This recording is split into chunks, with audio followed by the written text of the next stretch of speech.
My name is Joseph John. The topic I am going to cover is bipolar junction transistor. So this is would be a very basic topic.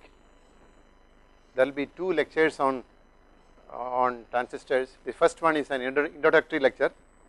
The second one, which will be held next week, will go into the details of common emitter amplifier. Now, bipolar junction transistor was invented in 1948, and as you may be aware, a Nobel Prize was awarded for that. And since then, this particular invention led to the era of solid state circuits and also integrated circuits.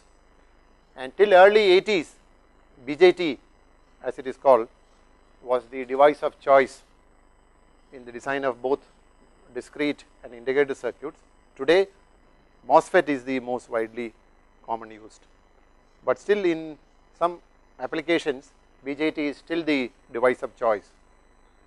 Now, coming to the basic structure of a Bjt, Bjt is a 3-terminal device which needs automatically that it needs at least two characteristics to characterize it, and it has three semiconductor regions: emitter, base and collector regions. The transistor consists of has two junctions, the emitter base junction and the collector base junction. We will see more of it soon. Now, in the last lecture by Professor Sharma, he talked about the charge carriers, both electrons and holes. Now, in a Bjt, both electrons and holes are involved, and hence the name bipolar junction transistor. In an NPN transistor, it has an N-type emitter, a P-type base and an N-type collector, whereas a Pnp transistor has a P-type emitter, an N-type base and a P-type collector. Now, what you have here is just the basic structure. So, the first one is a Pnp transistor. You can see a P-type emitter, an N-type base and a P-type collector, and this is the symbol of an Pnp transistor. This arrow here indicates the actual direction of current. So, this is the emitter current flows into the device, and both the base and the collector currents leaves the device. An NPN transistor has an N-type emitter, a P-type base and an N-type collector, and the symbol for an NPN transistor is shown here. Here again the arrow indicates the actual direction of current. In an NPN transistor, the emitter current flows out of the device, whereas both base current and collector current flows into the device. Now, if you look a bit more detail into the collector, emitter and the base regions, the collector has the largest area in a Bjt. This is to take care of the power dissipation requirement due to large current and large the collector base junction voltage, and emitter has slightly less than the collector, and this is because the emitter base junction has lower junction voltage. Base is made very thin to minimize recombination. Now, in terms of doping, we heard Professor Sharma's in the last lecture about doping. Now, the emitter region is heavily doped, while the base region is lightly doped. Collector has a doping somewhere in between the emitter and the base. Now, coming to the modes of operation of a Bjt, there are 4 modes of operation. We can see them the way it is shown here. There are 2 junctions, so there are 4 possibilities. Now, if you look at one of the possibilities, if you reverse bias both the junctions, that is the emitter base junction and the collector base junction, you can think of the device being cut off. Now, active mode is the most commonly used mode, and that is the most desirable for amplifiers and other applications.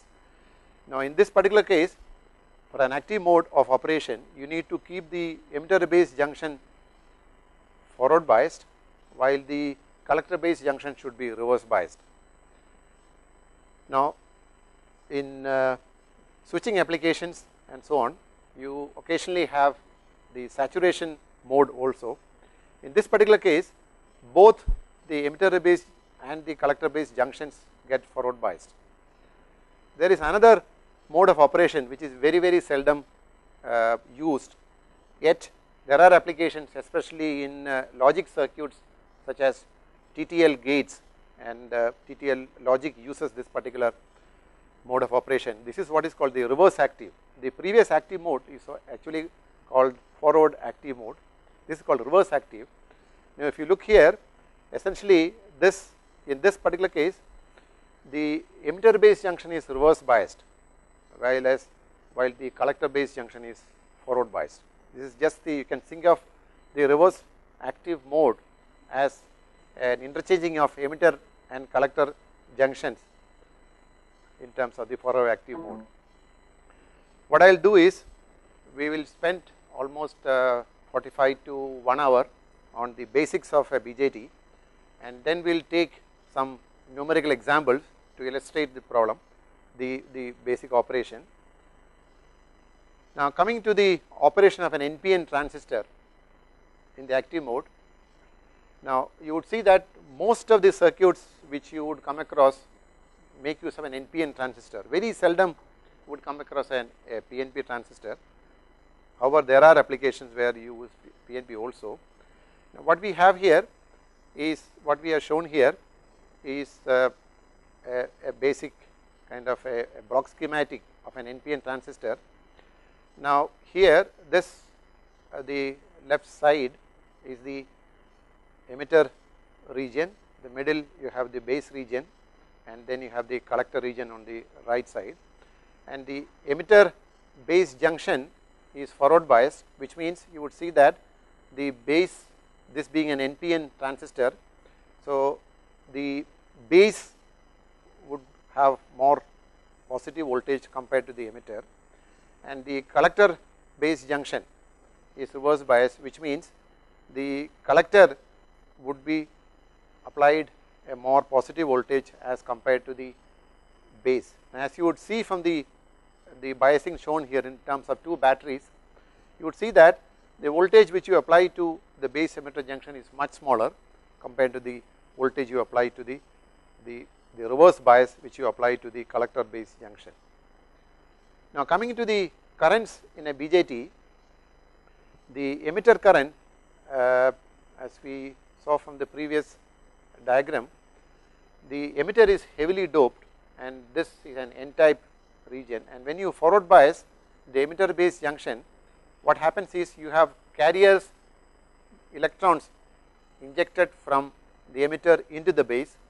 Simultaneously, you also have holes injected from the base into the emitter, and both these constitute the emitter current. But as we know, the doping of the emitter is much higher than the doping of the base. Hence, you could say that the emitter current is mostly consisting of the electron current due to the electrons. Now, once they are the electrons, the injected electrons reach the base region, they diffuse towards the collector base junction. Now, base is made extremely thin because you would like to minimize loss of carriers there.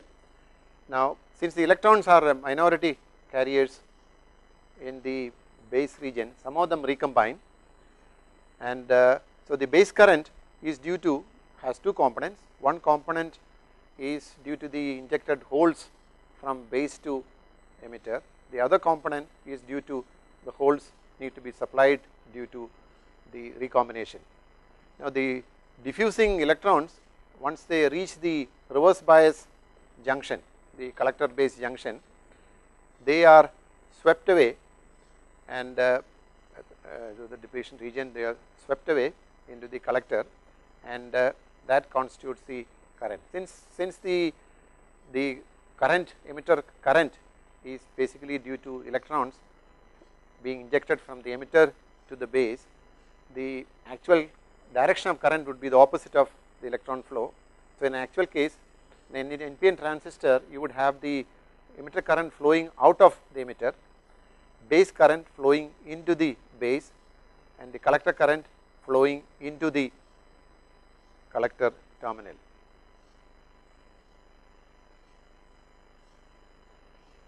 So, we have seen briefly these three currents, the emitter current, the collector current and the base current, and their constituents and how they actually flow. There is another important current which is a very basic device parameter for a BJT, which is called the saturation current. Now, this saturation current in our equations which we would see later would be indicated as I subscript S. This current is also called a scale current. This is for the reason that the current, this particular current is proportional, directly proportional to the area of the emitter base junction. So, larger the area, larger would be the value of IS. At the same time, IS is inversely proportional to the base width. Typical range of IS is between 10 power minus 12 to about 10 power minus 18 amps. Now, having seen the currents, let us look at the kind of relationships between these three currents. Now, the forward bias voltage between the base and the emitter causes first the injection of carriers into the base and subsequently a collector current. Now, this current which is flowing, the collector current can be expressed as IC equal to IS times e to the power VB by VT, where VB is the forward bias voltage and VT is the thermal voltage, which is typically about 26 millivolt at room temperature. Now, for an NPN transistor, as we saw earlier, the emitter current leaves the device, whereas the collector current and the base current both enters the device. Therefore, applying Kirchhoff's current law, we can write IE, which is the emitter current, is equal to collector current plus base current. Now, this is one of the fundamental current equations and is always valid irrespective of which mode of operation the BJT is operating. Now, we can write another expression which as IB, the base current, is equal to IC by beta, or IC is equal to beta times IB, where beta is called the common emitter current gain. We will see later why this name. Now, since IC is much greater than IB, beta is much greater than unity. Now, again using the previous equations, we can write another equation for IE in terms of IC, that is emitter current. We can write an expression for emitter current in terms of the collector current as beta plus 1 by beta times IC. Now, combining this, we can write IC as alpha times IE, where alpha is beta by beta plus 1. Now, alpha is called the common base current gain. Since IC is less than IC, since IE is less than IC, alpha will always be less than 1. Now, we could have a relationship between beta and alpha. So, it is written as beta will be equal to alpha by 1 minus alpha. Since beta would be typically of the order of typically from about 50 to about 200 or so, most of the time you would see that alpha will be almost equal to unity. Now, alpha and beta, as they are normally written, are the current gains in the forward active mode. Occasionally, they are also denoted as alpha subscript F and beta subscript F to indicate that they belong to the forward active mode. Now, so as I said, the beta can be anywhere between 50 to 400, and if beta is 100, then alpha would be 0.9901. Now, we could combine the previous equation which we wrote two equations, equations 1 and 5, and we can write an expression for IE as IS by alpha times e to the power Vb by Vt. Now the previous equation we had was IC equal to IS times e to the power Vb by Vt, and we know that IE is equal to IC by alpha, hence this relation. Now we could just summarize what we did so far. Now what we said is, in a forward bias voltage Vb applied between the emitter and base causes an exponentially rising collector current IC to flow in the collector terminal. The collector current IC is independent of the value of the collector voltage as long as the collector base junction is reverse biased. Now therefore we can say that in the active mode the collector terminal behaves as a controlled current source where Vb controls the current. We also said the collector current is a fraction of the emitter current, and we said again beta f is much greater than unity, whereas alpha f is approximately equal to unity. Now to make calculations and current calculations and to understand it better, we could come up with a model for the forward active mode NPN transistor. What we have here shown here in figure 3 is a large signal model. Later when we talk about amplifiers, we will talk about small signal model. So here we are talking about these models can be used for say kind of DC values or large signals. So what you have here is the NPN transistor, and in figure 3a here is shown. You can see the collector terminal here, the base terminal here, the emitter terminal here. The base to emitter junction is shown as a diode, and you have the Vb voltage applied as a forward bias, and you have a current source here which is a controlled current source having a current Is into the e to the power Vb by Vt. This is the current we wrote earlier. So this particular kind of a model is a voltage controlled current source. We could modify this into a current controlled current source as the way is shown here. You could see that here the control parameter would be IE, which is the emitter current, and the controlled current source would be alpha f times IE.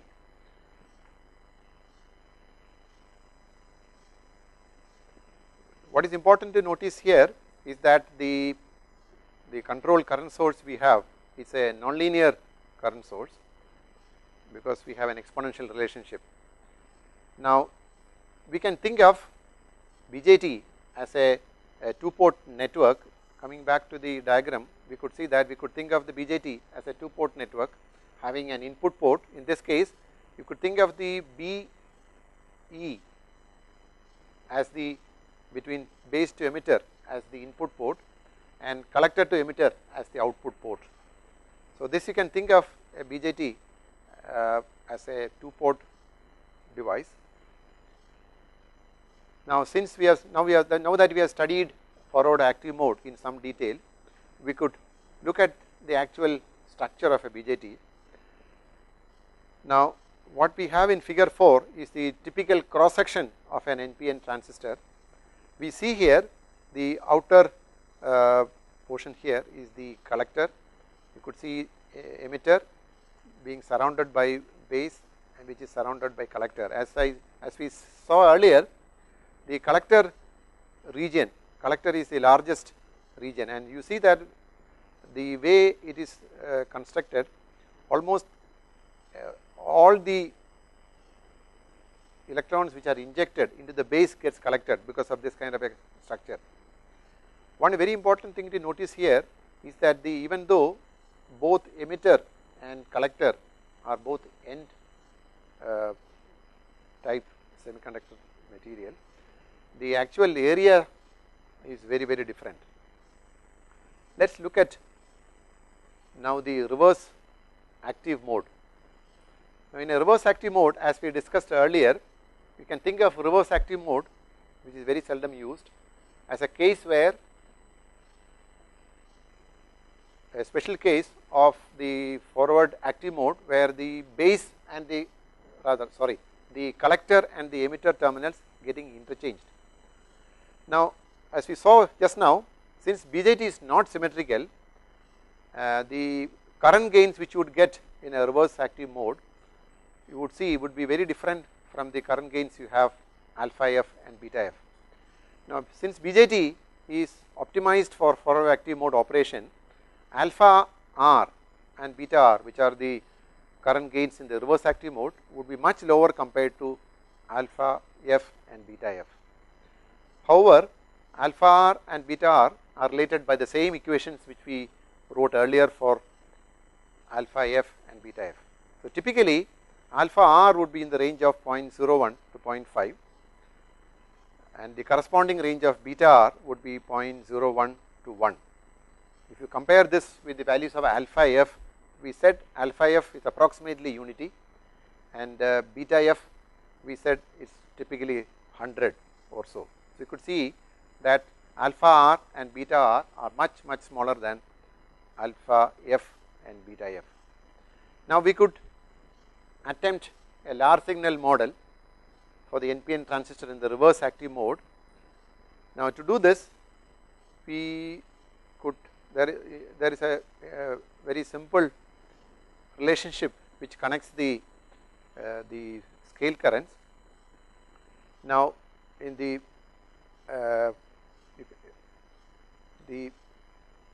large signal model, the diode which we used for the forward active mode, we used a diode called DE.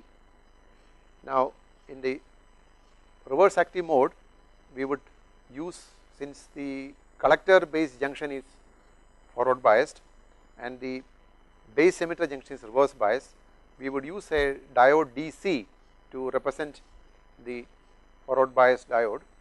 Now, the scale current for that particular diode ISC would be IS by alpha r, and we know that alpha r is much less than unity. Therefore, we would see that the ISE, the scale current for this particular diode, would be much higher than the diode which we use in the other model for the forward active mode.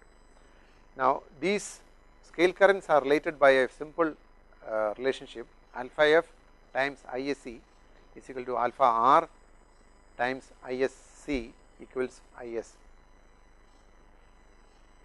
Now, one important thing to notice here is that because of the large ISC, which is the scale current, the same current for the same current in the collector base junction, you would need only much lower voltage drop, forward biased drop compared to the emitter base junction.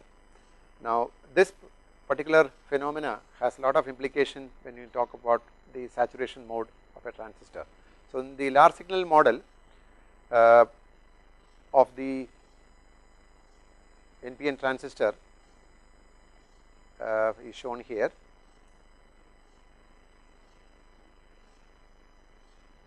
Now, since now that we have seen the forward active mode and the reverse active mode in some detail, we could now talk about, we could come up with a model which models the NPN transistor in all its possible modes. Now, Ebers mold model or the EM model is one such model where the NPN transistor can be modeled to predict the operation in all its possible modes. This particular model is nothing but a combination of the last two large signal models we used. You will see that the only difference is the currents have been rewritten slightly. Now, so what we have, this is the base terminal, you have the collector terminal and the emitter terminal, and you can see the NPN transistor, emitter current is leaving, base current is entering, and the collector current is also entering the device. And applying KCL, we can write three expressions.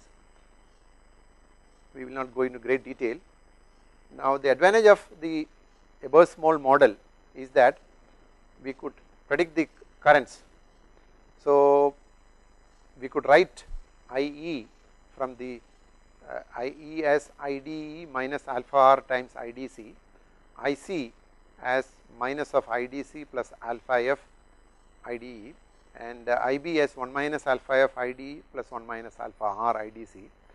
Now, if we substitute values for IDC and IDE as IDE is equal to ISC times e to the power VB by VT minus 1, and IDE this should be IDC.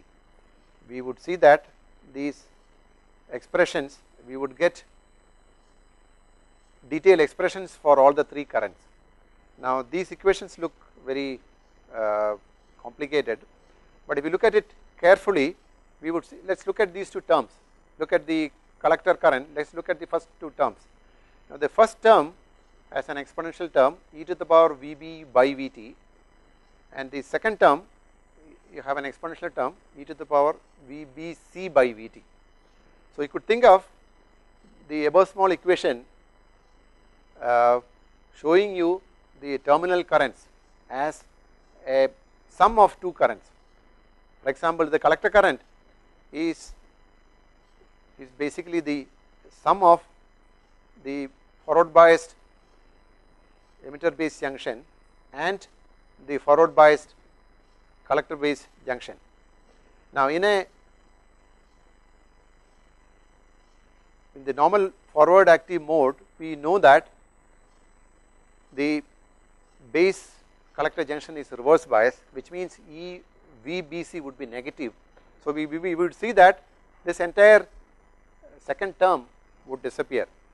So, we would see the collector current being governed just by the emitter to base junction forward biased. So, these equations can be used to find the values of currents for all possible cases. Now, these equations give a very good understanding of the active and the saturation modes of an NPN transistor. Now, the active mode of a BJT is fairly well understood.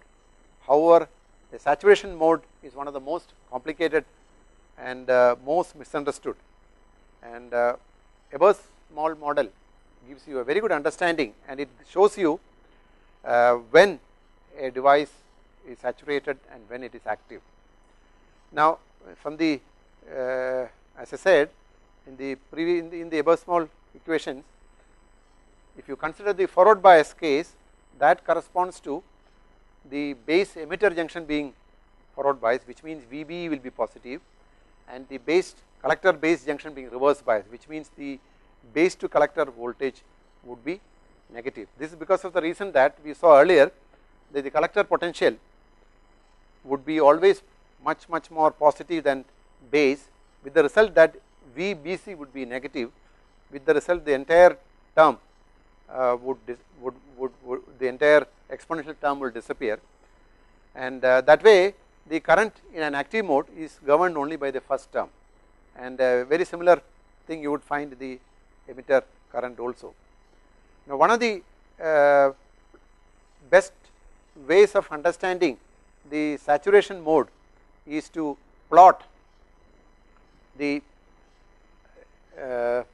above small equation for IC. If you plot IC as a function of VCB for a given, what we have here is a plot of the expression for IC for a particular value of VB. For VB is equal to 0.7, what we are doing here is we are changing VCB all the way from minus 0.75 to plus, let us say, 2.5 volts.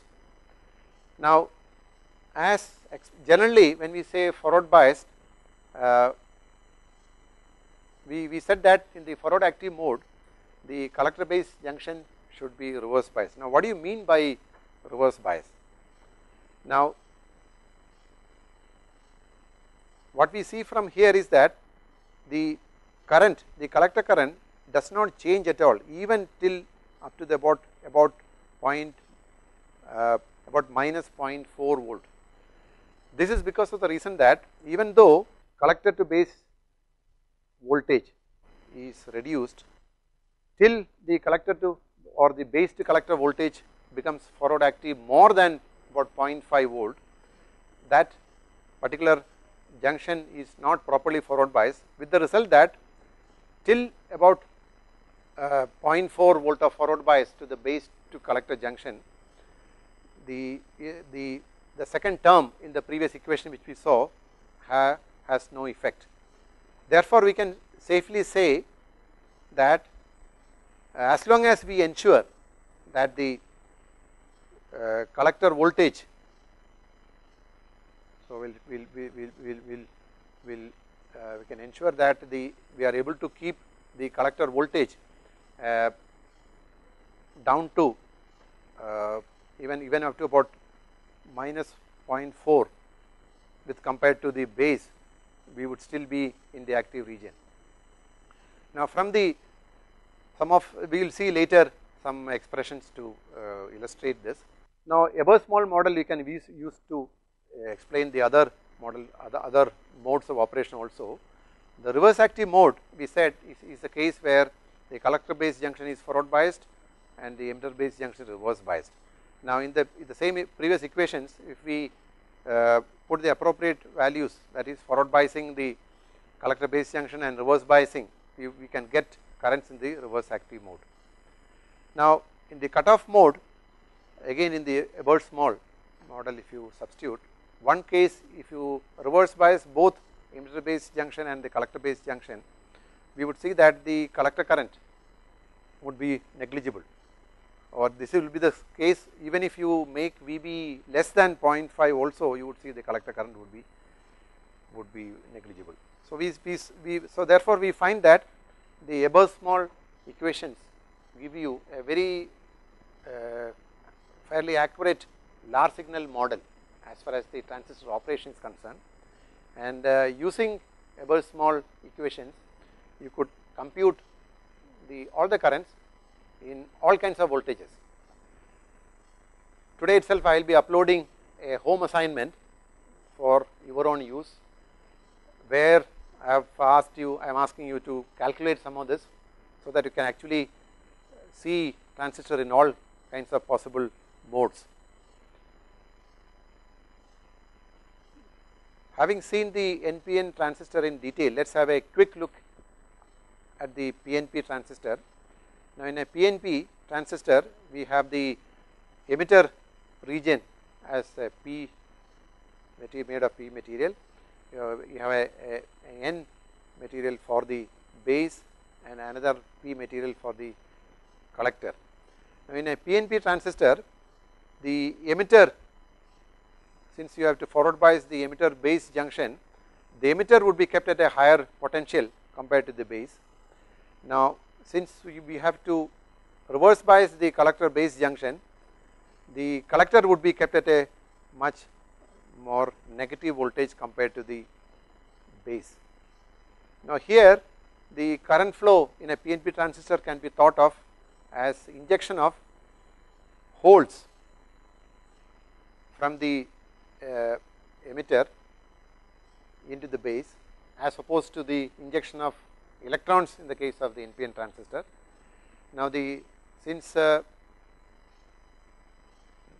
emitter is heavily doped and base is lightly doped, we would see that the injected holes from emitter to base would be much higher than the injected electrons from the base to emitter.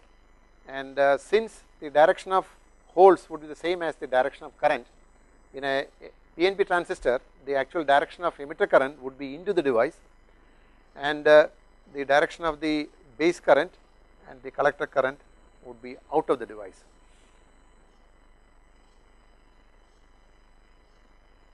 Now, we could apply the Ebersmall equations for the Pnp transistor also, just by replacing Vb in those equations by Veb and Vbc by Vcb.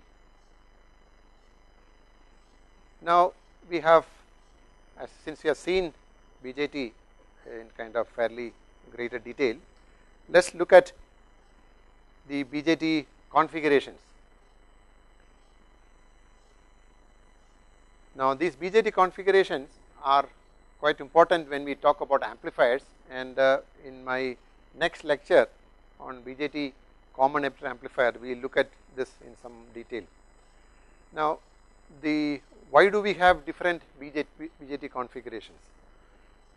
As we saw earlier, we said that a Bjt can be thought of as a 2-port network. The device can be thought of as a 2-port network with, since there are 3 terminals, you can have one terminal as the common terminal for both the input and the output ports. So you have 3 possibilities.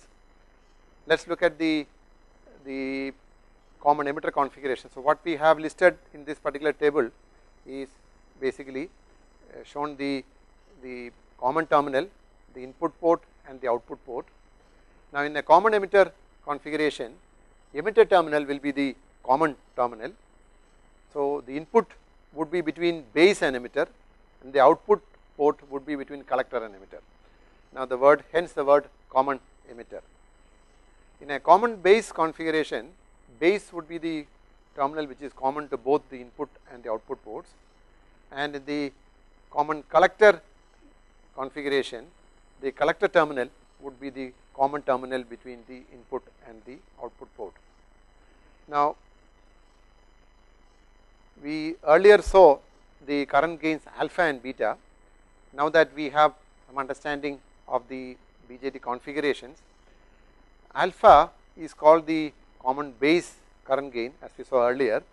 Now alpha also we wrote earlier as IC by IE. Now we saw in the common base configuration, the input port is between emitter and base, and the input current is the emitter current, and the output is between the collector and base, and the output current is the collector current. Therefore alpha can be thought of as a kind of a transfer parameter. So output current by input current, and hence the name common base current gain. Similarly, we saw earlier, we saw beta, and beta was called the common emitter current gain, and again here we know that in a common emitter configuration, the input current would be the base current and the output current would be the collector current. Therefore the transfer parameter here is IC by IB, and hence the name common emitter current gain. Now later when we talk about amplifiers, we will see that when Bjt is used as amplifiers in these 3 configurations, they would have very different performance parameters. We will see that in detail later. Now at the moment, since now that we have understood to some extent the operation of a Bjt and the modes of operation as well as the basic configurations, let us look at the current voltage characteristics to get some more insight. Now 2 current to voltage characteristics are in common use, and generally they are called the input and the output characteristics to describe the operation of a Bjt in the chosen configuration. The most commonly used configuration is the common emitter configuration. So we shall see the current voltage characteristics in the common emitter configuration. There are 2 characteristics.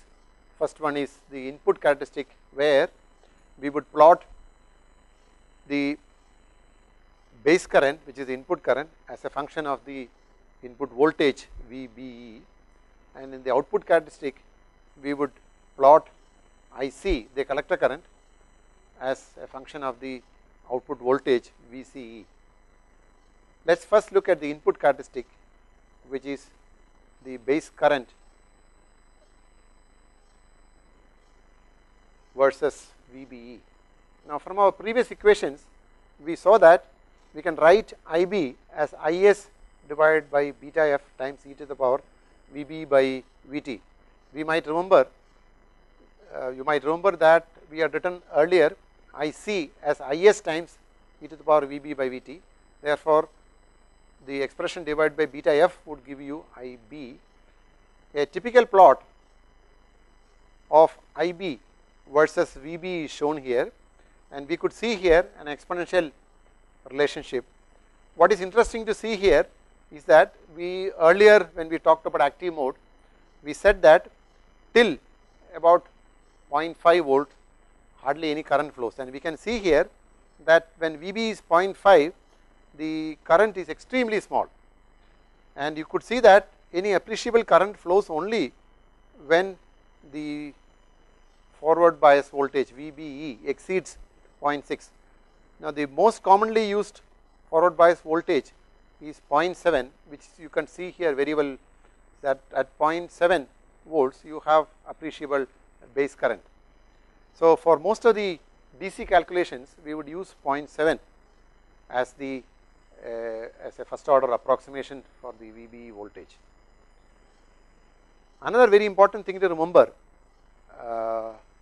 as we know, as we can see, the input characteristic is nothing but a diode characteristic, and just like a normal diode, the BJT is also highly sensitive to temperature variations, and we would see that the VB will decrease by 2 millivolt per degree centigrade rise in temperature if the junction is operating at a constant current, which means that as temperature increases, for lesser and lesser VB voltage you would get the same current. This particular feature is used these days very extensively for making sensors, very cheap sensors. So we can use a very good, we can use a simple diode as a very good sensor, temperature sensor.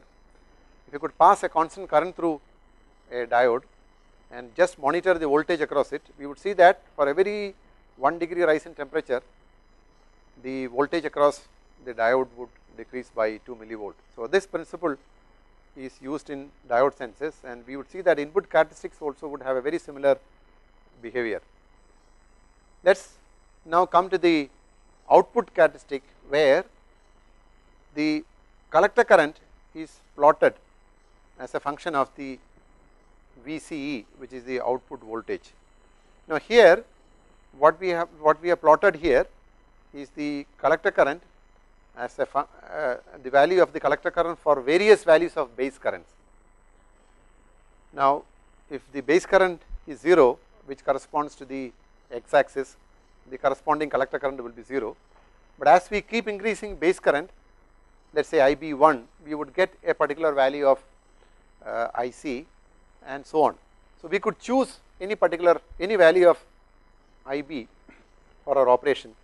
Let us assume that we would use a point, we would use the BJT to operate at a certain point, say Q. Now we could find the operating point or the corresponding IC and VC at that point as VCEQ and ICQ. One very important thing to notice from this particular graph is that we see that once the VCE exceeds a certain voltage, we see that the current is almost constant, but we see a small slope here, we will talk about it later. Otherwise we would see that as a first order approximation, we would see that the current is almost constant once you exceed a certain voltage. At the same time we see that below a certain value of VCE, we see that the current drops. Now this particular dividing line is the dividing line between the saturation region and the active region. Now so in the saturation region, as VCE keeps decreasing, you would see that the current would also keep decreasing. This can be easily seen from the Ebers-Moll equations. Now the typically this particular value of VCE at the kind of dividing line between active region and saturation region is typically in DC circuits we would use that to be about 0.2 volts, and it is called the VCE sat or the VCE saturation voltage. Now let us talk about the current gain, the common emitter current gain. Now beta DC is defined as the current which we had the collector current divided by the base current at the particular quiescent point Q, which we saw earlier. Now, this particular current gain is also called the large signal gain, large signal beta or the DC beta, and it is often written as beta DC. We can also define another parameter, which is the incremental or AC beta. We can write this as delta IC by delta IB for a particular value of VCE. Coming back to the diagram, we can see that at this particular, let us say at this particular value of VCE, if we go from say IB equal to IB3 to IB is equal to IB4, we get delta IB here. Now, if we measure the corresponding change in the collector current, we get delta IC. So, we can find beta AC as delta AC, delta IC by delta IB at a particular value of VCE. Now, we would see that the values of beta DC and beta AC differ by typically about 10%. So, most of the time the distinction is not made between beta DC and beta AC. The value of simple beta is written. Occasionally in some models you will also find beta being written as HFE. This comes from the hybrid parameter model, and HFE is called the short circuit common emitter current gain. Having seen the characteristics, now let us talk about another important behavior which we can see of BJTs, which you can see from these particular characteristics. We said that above VC sat, which is the dividing line between the saturation region and the active region, we said that the IC VC characteristic has a certain positive slope. Now, if you extrapolate this, you would see that this line would meet the negative axis, the x-axis at a certain point. Now, at that particular point, if you denote that as say a particular voltage, let us say VA, that is called the early voltage. So, what we are trying to see from the transistor is that, as you, even though we said earlier that the collector current is independent of the VCE, but what we are seeing here is that actually the collector current keeps increasing as we keep increasing VCE. Now, this particular voltage which you get by extrapolating the characteristic to the x-axis, and you generally write it by a voltage called VA, which is a particular, which depends on fabrication of the transistor, and it is a particular parameter for a particular BJT, and typically this will be in the range of 50 to 200 volts. Now, VA is called the early voltage, and this particular effect is early effect. Now, if you look at early effect, we could maybe take a minute to explain why current increased when we increased VCE. We know that VCE, which is the voltage between the collector and the emitter, is VBE, which is the voltage between the base and the emitter, plus the voltage between the collector and the base VCB. So, if we increase VCE for a given VBE, because VBE will be typically, let us say 0.7. So, if we keep increasing VCE, we would see that amounts to increasing VCB, which is the reverse bias voltage. Now, when we increase the reverse bias, the depletion region width reduces. Now, this would effectively reduce the width of the base. Earlier we saw that the scale current IS, we said it is inversely proportional to the base width. So, since here the base width is reducing, the IS value would increase. This would give you a proportionate increase in IC. So, this effect is called early effect, and most of the calculations we would generally neglect early effect. However, in models we would use it. Now, having seen the basic operation of BJT, in some detail. Let us look at some examples.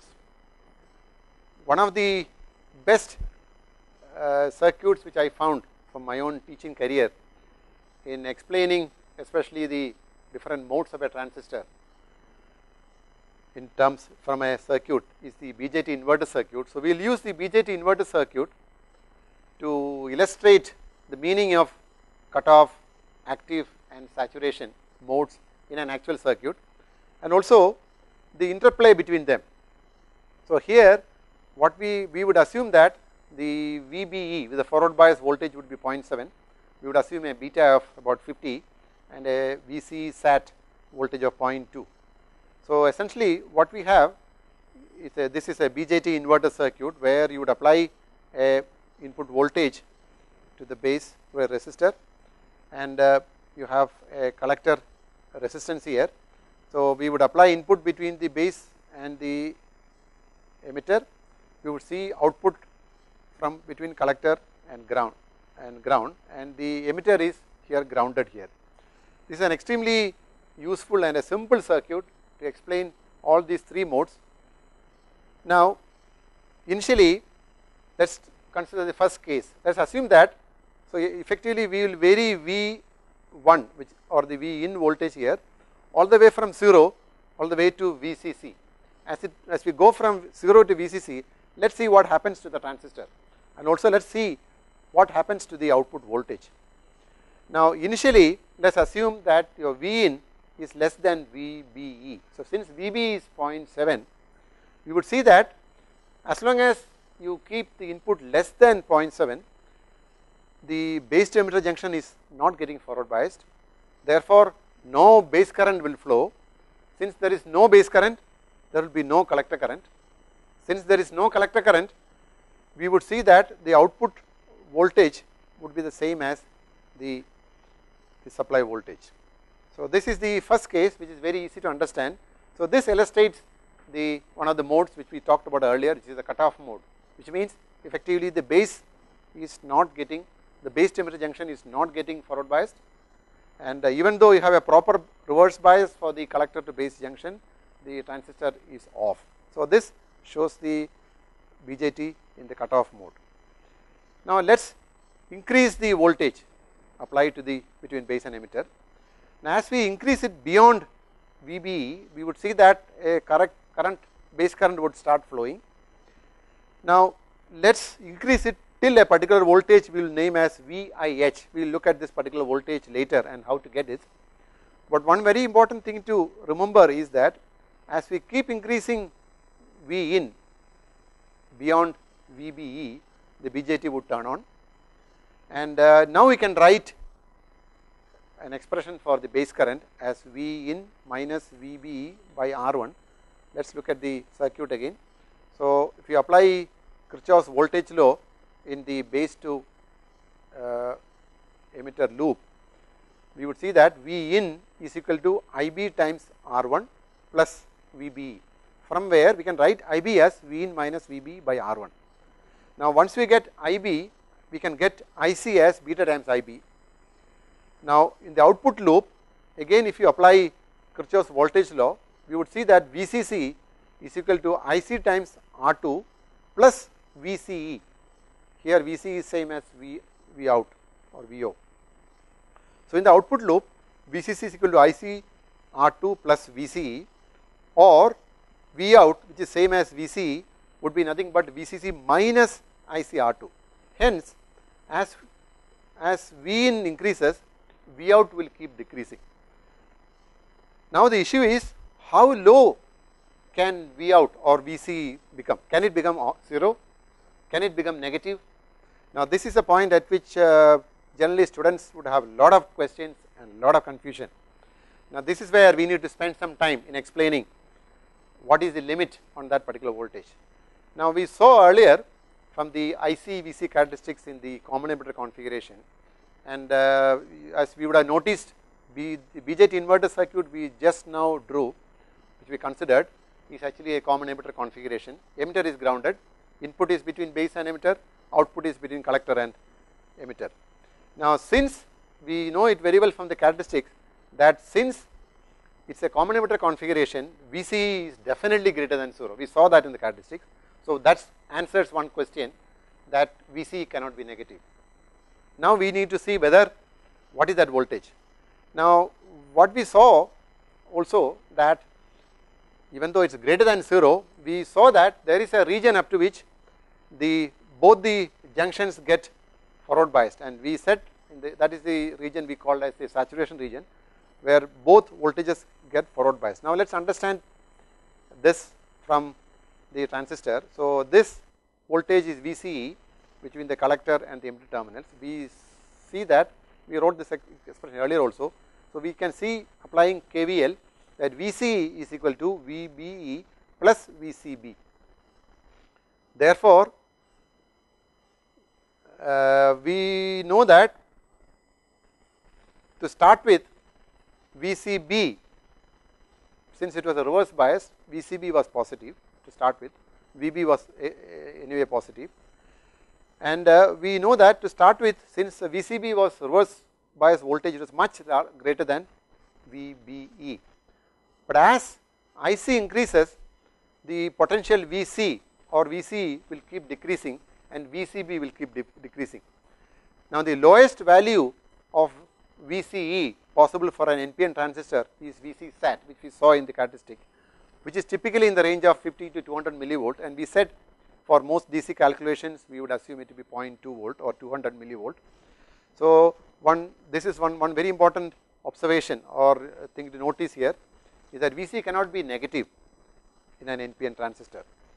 So, now that we know the smallest value possible for Vce, now we can calculate the maximum possible value of collector current, that we can find as, this is the same KVL we wrote.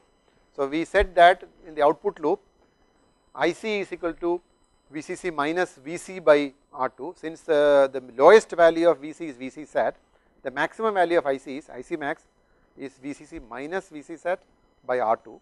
So, that gives us the maximum possible value. Since it is from KVL, this is the value which cannot change. Now, the value at which V out first becomes Vc sat, the corresponding I value, Vi value is what we will call as VIH. Now, how do we calculate VIH?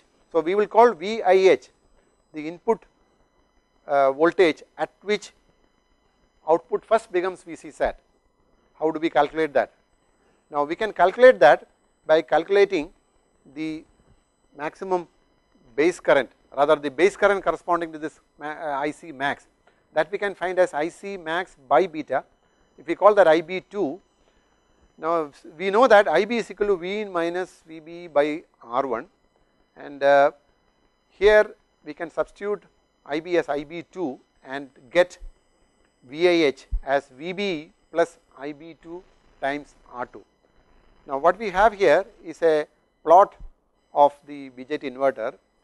So, we saw earlier that up to about 0.7 volts the Bjt was in cutoff, therefore, the output was fully Vcc, and we said that once the input voltage, so here we have x axis V in, y axis V out, which is same as Vc. So, this is the Bjt inverter transfer characteristics. Now, we said that once V in increased above Vbe, we said the output dropped, and this drops linearly. This is because of the reason that V out is equal to Vcc minus ICRC, is a linear relationship, and we said the minimum it can reach is Vc sat, and that particular input value, voltage value, we will call as VIH. So, we see that this particular second region is the active, now the Bjt is operating in the active region. So, now we already seen two modes of operation, cutoff and active. So, we can say that as long as V in is between Vb and VIH, the Bjt is in the active mode, and for this range Ic varies linearly with Ib. Now, let us consider the third case, that is V in is greater than VIH, that particular VIH value where we had it first reached Vc sat. Now we know that once V in is beyond VIH, IB will keep increasing, because IB is equal to V in minus VB by R1, because that is the KVL. So IB will keep increasing, but IC cannot increase, because we wrote IC as the maximum value of IC. So we see that IC gets clamped at IC is equal to IC max, and also V0 cannot decrease. We said that is the minimum voltage can reach, so it will get clamped to Vc sat. So this is called the saturation region. So as we wrote earlier, Vc will be equal to Vb plus Vcb, or Vcb is equal to Vc minus Vb.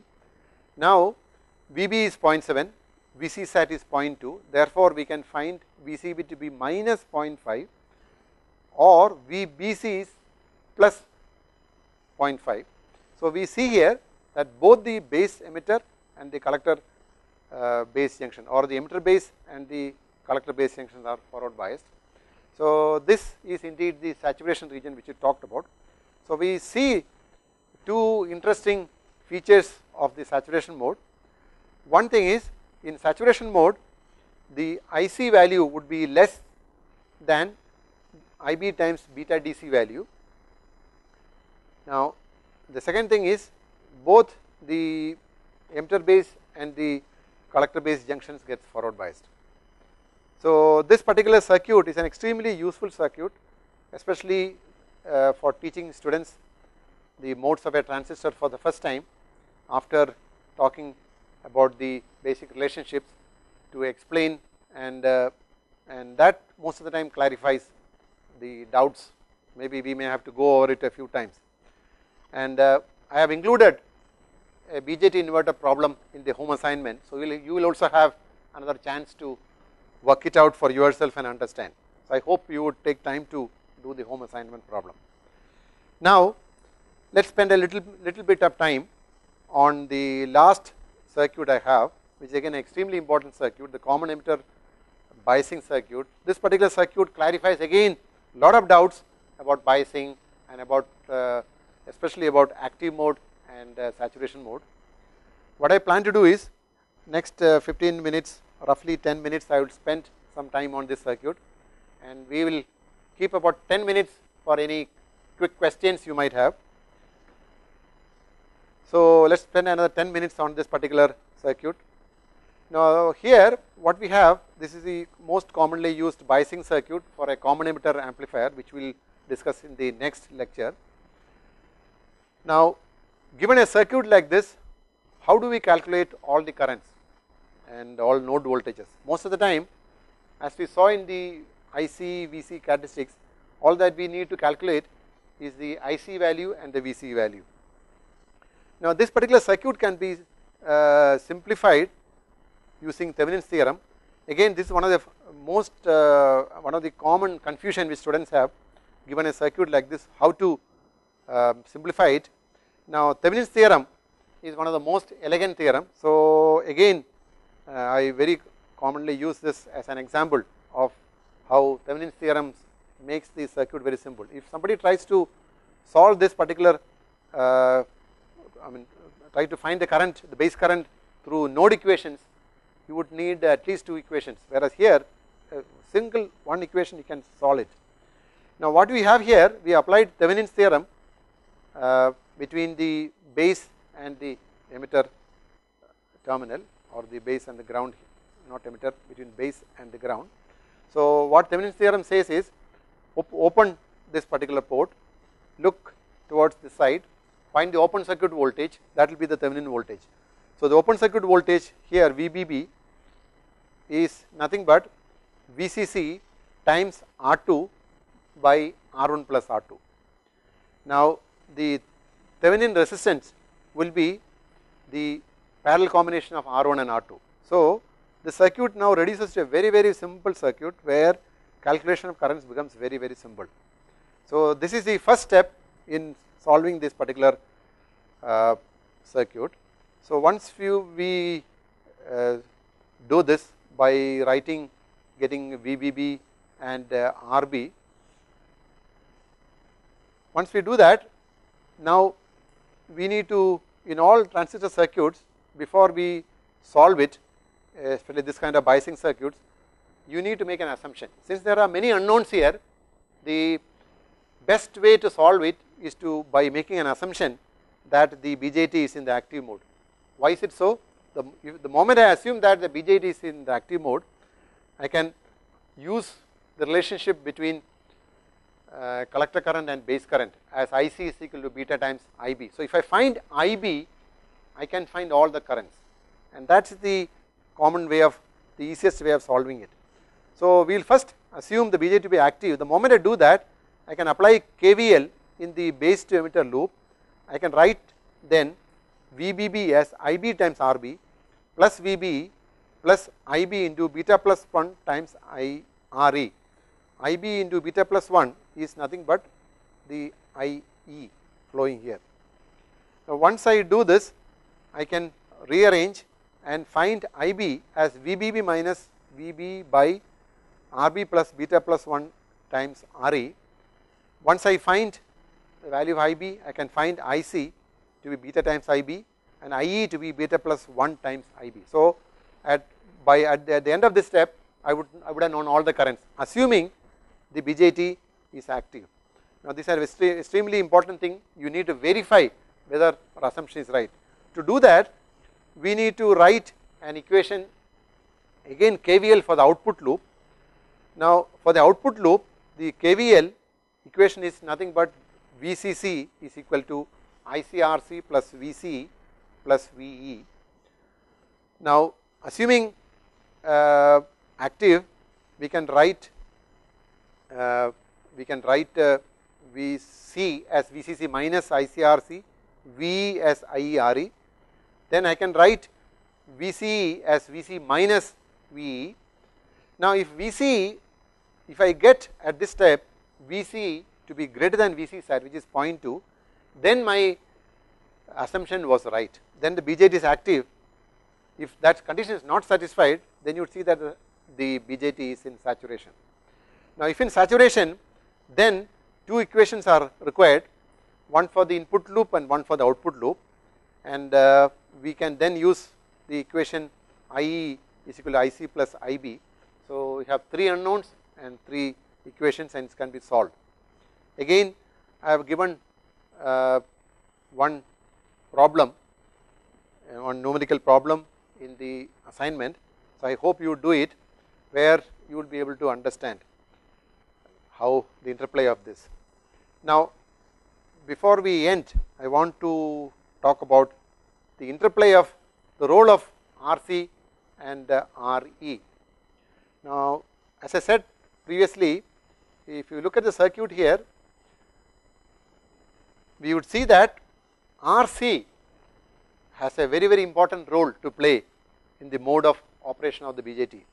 RC cannot be anything, but at the same time, one of the most commonly encountered misconceptions from the student side is that if RC is extremely small, let us say if RC is 0, if I ask a question whether the transistor will operate, most of the time students would say the transistor will not operate. But if you remember the models we used earlier, we saw that the collector current was modeled as a controlled current source, and it was entirely controlled by VBE. So as long as this particular voltage here Vc is greater than the voltage is required to ensure that this is reverse biased, it will work. That is important thing to remember. So therefore at the same time, if you keep increasing RC, we would see that the value of Vc will keep dropping, and at one point Vce would become equal to Vc sat or less than Vc sat. So therefore RC has a very big role to play. So in a amplifier circuit, you cannot choose RC arbitrarily. Now again, I have included one problem in the assignment where I asked you to choose the maximum value of RC possible in a given circuit. Now similarly, RE has a role, but it is a bit tricky here. The role of RE is a bit more tricky, because in the previous case RC, because this was a controlled current source, and since the collector current was not dependent on anything else, other than the voltage at the collector, there was no problem. But the moment you touch Re, the whole scenario changes. Now interesting thing to notice here is, for the RC case, we had a situation where RC had an upper limit. You can't increase it beyond a certain value. You can keep it as, we could keep it 0, not for an amplifier, but for a DC operation you could keep it 0. But RC cannot be increased above a certain value. But in the case of Re, it is the other way. If you keep increasing Re, nothing will happen. The transistor will be still in active region, but since Re has a role in determining the IB value, the currents will all reduce. If you increase Re, what will happen is that if you keep increasing Re, the base current will decrease, the collector current will decrease, the emitter current will decrease, but the transistor will continue to be in the active region. So increasing Re is no problem, but if you decrease Re, you see that IB will increase, which will increase IC, which will increase IE. So we will reach a scenario where the increased, if you keep increasing, if you keep decreasing Re, the currents will keep increasing, and at a stage the transistor can enter saturation. Again, I have not included a problem because it is tricky, but it is important to remember that for Re you have a lower limit. So for a given circuit, your Re has a lower limit, whereas RC has an upper limit. This is extremely important when you design an amplifier circuit. So just to, I have reached the end of my lecture. Just before I stop, let me just talk about a very good reference book which we very commonly use as a textbook here. Now all this material, most of the material which I covered today was mostly taken from this reference book, Cedra and Smith, Microelectronic Circuits, 5th edition. It is an Indian edition, available very easily, and it is extremely useful textbook as compared to the commonly used textbook in most engineering colleges, Millman and Halkias. Unfortunately, that is a very old book, and it was correct maybe technology wise 30 years ago, but today most of the materials mentioned in Millman and Halkias is not accurate. So I think that is not a good book to follow, but this is an extremely good book to follow. So let us wind up, just have a quick summary of all that we did so far. We talked about the BJT modes of operation, we saw the 4 modes, and we said active region is the most commonly used mode, and we said for the active mode of operation you need to keep the base emitter or the emitter base junction forward biased, the collector base junction reverse biased, and we said for all amplifiers, circuits and so on, that is the mode, and we will see more of that in the next lecture. And we also talked about saturation region, which is one of the most confusing mode of operation, where both the junctions get reverse biased, and we saw how that particular mode of operation can be explained easily using a very simple but elegant circuit, Bjt inverter, and I find that an extremely good circuit to explain the concept of saturation to students. We also saw that cutoff, that if the base emitter junction does not get sufficient forward bias, the circuit, the BJT goes into cutoff mode. And we also said there is a mode called reverse active mode, which is almost say never used except in logic circuits, and that is a situation where you could think of active mode where the collector and the emitter terminals are interchanged. And then we saw the IC-VC characteristics, we also saw the relationships between the currents, and in the IC-VC characteristics we saw that the currents are on a first order approximation, the collector current as long as it is above VC sat it is constant, but then we saw that once you increase VC, the current slowly increases, which we said is what is called the early effect, and we talked about an early voltage.